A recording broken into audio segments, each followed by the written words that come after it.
Boa noite. Boa noite, Igreja do Senhor. Boa noite a você que está em casa, a você que está aqui. Que Deus abençoe as nossas vidas, né? E somos muito gratos por estar nessa noite aqui reunidos no nome de Jesus, para aprender mais do Senhor, para estarmos em comunhão também.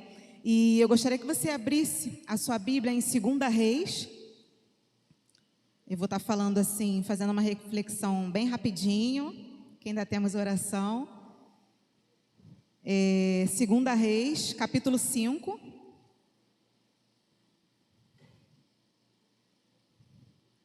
Tem como desligar essa luz aí? Tem? Amém. Amém? Diz assim, Naamã é curado de lepra. Naamã, comandante do exército do rei da Síria, era grande homem diante do seu senhor e de muito conceito, porque por ele o Senhor dera vitória à Síria. Ele era herói da guerra, porém leproso. Saíram tropas da Síria e da terra de Israel, levaram cativa uma menina que ficou ao serviço da mulher de Naamã. Disse ela à sua senhora: tomara o meu senhor estivesse diante do profeta que está em Samaria, ele o restauraria de sua lepra. Então foi Naamã e disse ao seu senhor: assim falou a jovem que é da terra de Israel. Respondeu o rei da Síria: vai, anda, e enviarei uma carta ao rei de Israel. Ele partiu e levou consigo 10 talentos de prata, 6.000 siclos de ouro e 10 vestes festivais. Levou também ao rei de Israel a carta que dizia: logo em chegando a ti esta carta, saberás que eu te enviei Naamã, meu servo, para que o cures da sua lepra. Versículo 7. Tendo lido o rei de Israel a carta, rasgou as suas vestes e disse: acaso sou Deus com poder de tirar a vida ou dá-la? Para que este envie a mim um homem para que eu curá-lo de sua lepra? Notai, pois, e vede que procura um pretexto para romper comigo. Ouvindo, porém, Eliseu, homem de Deus, que o rei de Israel rasgara as suas vestes, mandou dizer ao rei: por que rasgaste as tuas vestes? Deixai-o vir a mim, e saberá que há profeta em Israel. Veio, pois, Naamã com seus cavalos e seus carros, e parou à porta da casa de Eliseu. Então Eliseu lhe mandou um mensageiro, dizendo: vai, lava-te 7 vezes no Jordão, e a tua carne será restaurada, e ficarás limpo. Naamã, porém, muito se indignou e foi-se dizendo: pensava eu que sairia ter comigo, por-se-ia de pé, invocaria o nome do Senhor seu Deus, moveria a mão sobre o lugar da lepra e restauraria o leproso. Não são porventura Abana e Farfá, rios de Damasco, melhores do que todas as águas de Israel? Não poderia eu lavar-me neles e ficar limpo? E voltou-se e foi-se com indignação. Então se chegaram a ele os seus oficiais e lhe disseram: meu pai, se te houvesse dito o profeta alguma coisa difícil, acaso não a farias? Quanto mais ia que apenas te disse: lava-te e ficarás limpo. E desceu e mergulhou no Jordão 7 vezes, consoante a palavra do homem de Deus, e a sua carne se tornou como a carne de uma criança, e ficou limpo. Amém. Gente, essa passagem assim é bem forte, né? Eu creio que é uma passagem que a gente conhece, né? Bem conhecida, né? Fala de vou dar uma resumida, fala de um comandante patente alta, né? Alguém muito poderoso, alguém com muito dinheiro, e só que ele tinha uma doença que era incurável naquela época, que se chamava lepra. E uma menina, né, que veio escrava, que ficou serva na casa de Naamã, que foi serva da senhora de Naamã, disse que se ele fosse em Samaria, se ele fosse a um local e visitasse o profeta o restauraria da lepra. E ele foi, só que ele achava que ia ser de uma forma, e Deus, ele fez de outra forma, porque Deus faz assim, né? Com as nossas vidas, né? Nos trata mesmo, porque a gente precisa de um tratamento. Não é um tratamento VIP, é um tratamento que dói, é um tratamento que a gente chora. Por quê? Ele com certeza, vou lá, o profeta vai lá, em nome de Deus ele vai me curar, alguma coisa vai acontecer, então eu vou todo pomposo. Ele foi todo pomposo, foi com as vestes, foi se achando que ia ser algo simples. E é uma passagem que a gente pode se identificar bastante, porque com certeza em algum momento a gente já viveu uma situação dessa. A gente precisar do favor do Senhor, da graça do Senhor em alguma situação, em algum momento da nossa vida, e a gente achar que tem que ser do nosso jeitinho, né? Naamã, ele achava que ia ser do jeito dele, que ia chegar lá todo pompudo, com as suas vestes, com o seu poder, com o seu dinheiro, com tudo que ele tinha. Chegava lá, o profeta ia colocar a mão na cabeça dele: seja curado, restaurado em nome de Jesus, e vai.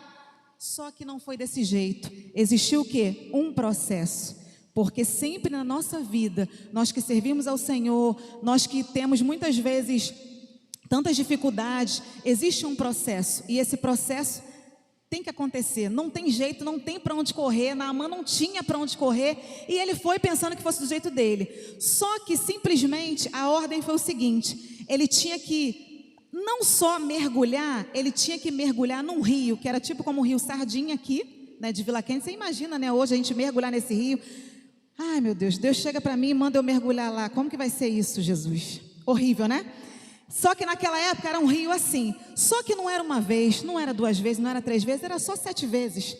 Então é tratamento mesmo para a tua carne mesmo, para tu ser purificado, e para muita coisa você jogar fora e ser curado e ser limpo.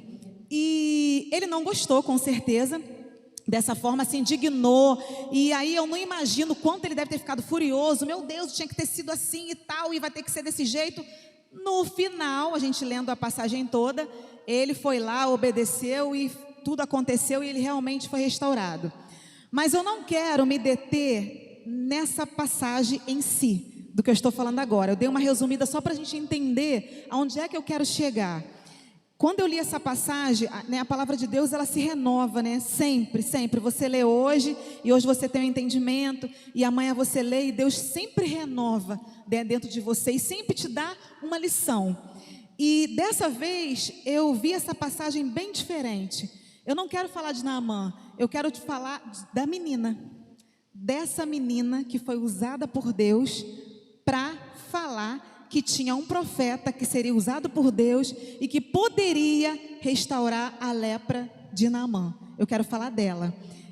Eu vi eu vi esse ensinamento muito precioso para as nossas vidas. Quero que você esteja assim bem atento, porque a palavra de Deus, ela é simples, mas ela é forte demais, ela é rica demais, sabe? Que a gente possa ficar assim bem atento do que Deus quer falar nessa noite. Eu vou falar rapidamente, eu separei alguns tópicos para que você entenda o que eu quero dizer sobre essa menina, que não se fala muito, não se prega muito sobre ela. E vamos lá, tópico 1. A Bíblia não cita o nome dessa menina, mas cita, né, o nome de Naamã, né, como um homem importante, como um homem que tinha recursos, como um homem que podia fazer e acontecer, mas estava numa situação que ali ele não podia fazer muita coisa não. Tópico 2. Ela não foi convidada para trabalhar na casa dele. Ela foi levada cativa, prisioneira, escrava, sem direito a salário, sem direito a nada. Mesmo sem nome, ela deu um exemplo rico de amor de Deus. E a gente vai ver mais coisas. Tópico 3.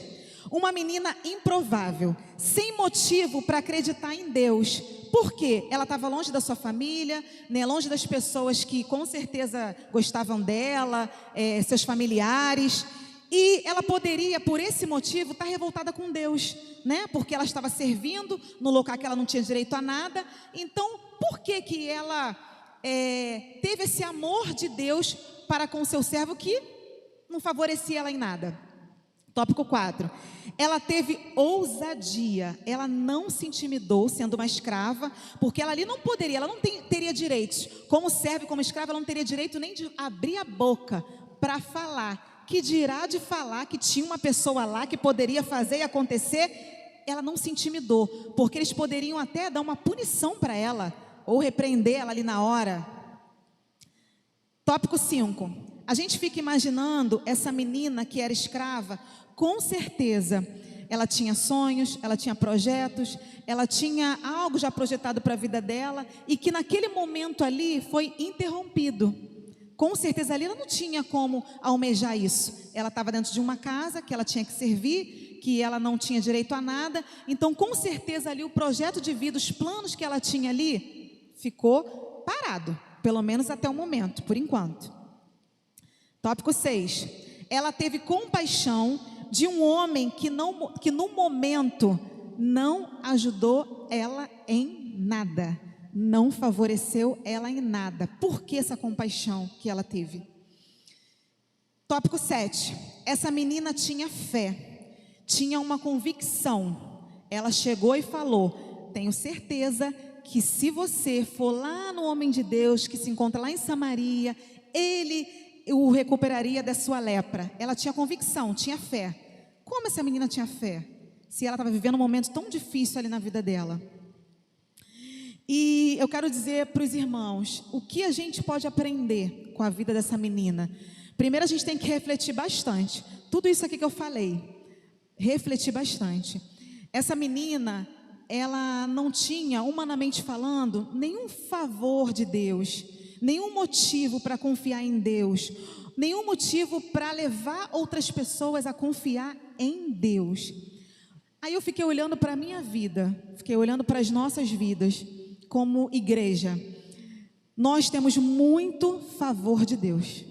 Se eu colocar cada um aqui na frente para falar o que Deus tem feito, a gente não vai dar tempo da gente terminar aqui o culto. A gente vai ficar hoje, amanhã, depois, e a gente vai indo. Porque todo mundo aqui tem algo a falar que Deus fez e que Deus faz e que Deus está fazendo. Então nós temos 1001 motivos para falar para as pessoas de quem é Deus. A gente não conhece totalmente Deus, mas a gente tem motivos para falar: olha, o Senhor tem feito isso na minha vida, o Senhor vai fazer isso na tua vida. A gente tem mil motivos. Mas quantas das vezes a gente faz birra, a gente faz pirraça com Deus, a gente não quer reconhecer quem Deus é na nossa vida, a gente não leva outras pessoas a conhecer esse Deus que nós conhecemos, que é tão maravilhoso, que é tão rico, que é tão poderoso, que faz tanta coisa boa. Quantas vezes a gente não tem essa compaixão que essa menina teve? E ela não tinha motivos para isso. Eu tenho motivo para ter essa compaixão. Eu preciso levar pessoas a conhecer esse Deus que eu estou vivendo, esse Deus que me favorece tanto, quando eu não mereço esse grande amor, quando eu não mereço essa enorme fidelidade que Deus tem com as nossas vidas. Meu Deus, como a gente aprende com essa menina? A Bíblia só fala isso, é uma menina. A Bíblia não diz como era o passado dela o que aconteceu depois de tudo isso aí. Naamã, ele foi restaurado da lepra. A gente não sabe qual foi o final dessa menina, a gente não sabe de nada. Mas a gente sabe aquilo que Deus tem feito na nossa vida. A gente sabe aquilo que Deus tem feito para você estar aqui hoje, agradecendo ao Senhor, para você ter deixado de repente fazer algumas coisas, para você de repente, você poderia não estar aqui nessa noite, você poderia não estar vivo, você poderia estar com Covid, você poderia ter tantas situações, mas você está aqui nessa noite, agradecendo aos céus, porque você está aqui, porque você tem uma oportunidade de louvar, você tem uma oportunidade de ouvir a palavra de Deus, você tem a oportunidade de se enriquecer com essa palavra que fala tanto para nós. Quantas vezes nós ouvimos palavras que são tão impactantes que a gente fica uma semana cheio da presença de Deus, aí acontece alguma coisa ruim, aí a gente precisa de outras palavras e assim a gente vai se enchendo cada vez mais da presença de Deus. Mas Deus não deixa que a gente fique vazio, Deus não deixa que a gente fique sem nada.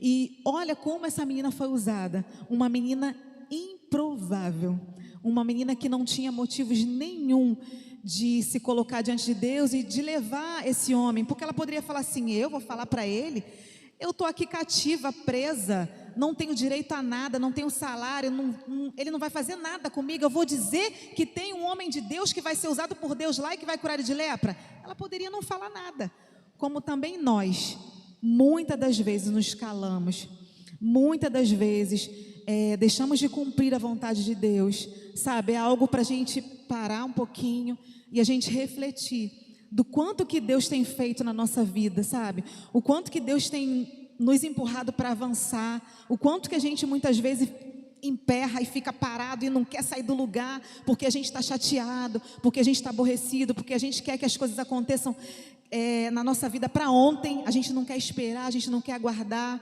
Olha que ensinamento que a gente tem, sabe, com a vida desta menina, né? A Bíblia se revela, fala sobre ela como uma menina, né? Uma menina, não sei se ela era novinha, se ela era adolescente, não sei.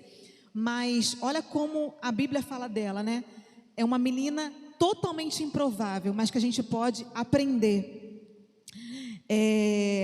A nossa postura diante das pessoas, a nossa postura diante dos céus, a nossa postura diante de Deus é tão especial, e às vezes a gente não presta atenção nisso aí. Às vezes a gente está tão envolvido com os nossos questionamentos, com a nossa vida pessoal, com os nossos problemas, com as nossas dificuldades, que a gente não consegue enxergar, olhar que o outro precisa de Jesus, olhar que a gente pode levar os outros a ter essa presença, sabe? A sentir isso, a ser curado, a ser restaurado, a ser purificado, porque Naamã precisava de tudo isso, né? Não era só algo de fora, mas era algo de dentro para fora. Quantas vezes o Senhor quer nos usar? Que a gente possa, sabe, buscar ao Senhor, sabe, a partir de hoje, sabe, que a gente possa dizer para o Senhor: Senhor, usa-nos, como essa menina foi usada, sem um motivo aparente, mas nós temos. Cada um de nós temos motivo. Essa palavra que eu queria deixar para as nossas vidas, eu queria que você se colocasse de pé. Eu gostaria de estar orando. Como eu falei, a palavra de Deus é tão simples, né? Mas que o Senhor encontre em nós, sabe, corações quebrantados, né? Porque quando a gente se quebranta diante dos céus, Ele nos enche da presença dEle. E a presença dEle não é qualquer coisa, né? Essa menina não estava ali por acaso, né? Ela tinha um propósito ali. A gente não sabe o que aconteceu depois, mas a gente sabe da nossa trajetória, do que acontece todos os dias e da onde o Senhor quer nos tirar e nos levar, e da onde o Senhor quer que a gente prossiga em tantas coisas. Então fecha os teus olhos. Amém. Aleluia, Senhor. Oh, Espírito Santo de Deus, Tu és tão maravilhoso, Senhor. E nós queremos declarar nesta noite, Senhor, a dependência a Ti, Senhor. Nós precisamos ter essa dependência em Ti, Senhor. A Tua palavra é tão simples, Senhor, mas a Tua palavra é tão rica de detalhes, Senhor. Senhor, como Tu usou essa passagem, Senhor, da vida de Naamã, ele precisava ser restaurado, né, de dentro para fora, Senhor. Tu deu um processo para ele, assim como Tu fazes conosco. Cada um de nós tem um processo, Senhor, mas Tu usou essa menina, uma menina tão improvável, uma menina, sabe, que não tinha tantos motivos, Senhor, de falar do Teu amor, de ter certeza, convicção, fé, Senhor. E nós somos pessoas que Tu usa tanto, Senhor. Nós somos pessoas que muitas vezes temos recebido tanto de Ti, tanto favor, Senhor, tanta graça, tanto amor, tanta fidelidade, Senhor, que Tu derrama sobre nós. E muitas vezes, Senhor, não temos a atitude dessa menina, sabe, de levar a outros a Te conhecer. Não temos fé e convicção de que as promessas que Tu tens preparada para nós vai se cumprir, Senhor. Ó Deus, toma o nosso coração nessa noite, Senhor. Nos ensina, Senhor, e que nós possamos estar com os nossos ouvidos sensíveis à Tua voz, ao Teu querer, ao chamado que Tu tens, Senhor, reservado para cada um de nós. Senhor, nos ensina a depender de Ti, nos ensina a ser submissos à Tua presença, nos ensina a ser submissos à Tua palavra, Senhor, que é tão rica, Senhor. Ó Deus, tira tudo aquilo que não provém de Ti, Senhor. Nos impulsiona a viver o chamado, Senhor, que Tu tens para nós. Nos impulsiona a viver os Teus sonhos, nos impulsiona a viver os Teus projetos, Senhor, porque os Teus projetos são melhores que o nosso, Senhor. Oh Deus, muito obrigada, Senhor, pela oportunidade de estarmos aqui em comunhão, Senhor. Poderíamos estar em tantos lugares, Senhor. O nosso dia a dia é tão corrido e às vezes a gente não quer estar em comunhão, ou às vezes a gente está cansado, ou às vezes a gente está chateado, ou às vezes a gente está com tanto problema que a gente não quer estar no corpo de Cristo, Senhor. Mas nos ensina sim, Senhor, estarmos juntos, porque juntos somos melhores, Senhor. Juntos nós podemos, Senhor, nos colocar diante da Tua presença e saber que Tu levanta aquele que está caído. Nos levanta, Senhor, nesta noite, que possamos prosseguir, Senhor, e avançar nas Tuas promessas, Senhor, naquilo que Tu já falou com cada um de nós, Senhor. E queremos ter um coração grato a Ti, um coração quebrantado, porque a tua palavra diz que um coração quebrantado e contrito, tu não desprezas, Senhor. Por isso nós clamamos nesta noite, não despreza o nosso coração, Senhor, porque nós queremos derramar o nosso coração nessa noite e saber que tu és o único que cuida de nós, que tem cuidado da nossa casa, Senhor. Eu te agradeço, Senhor, por essa oportunidade, Senhor, de falar do teu amor, Senhor. Muito obrigada, em nome de Jesus, amém? Você pode se assentar.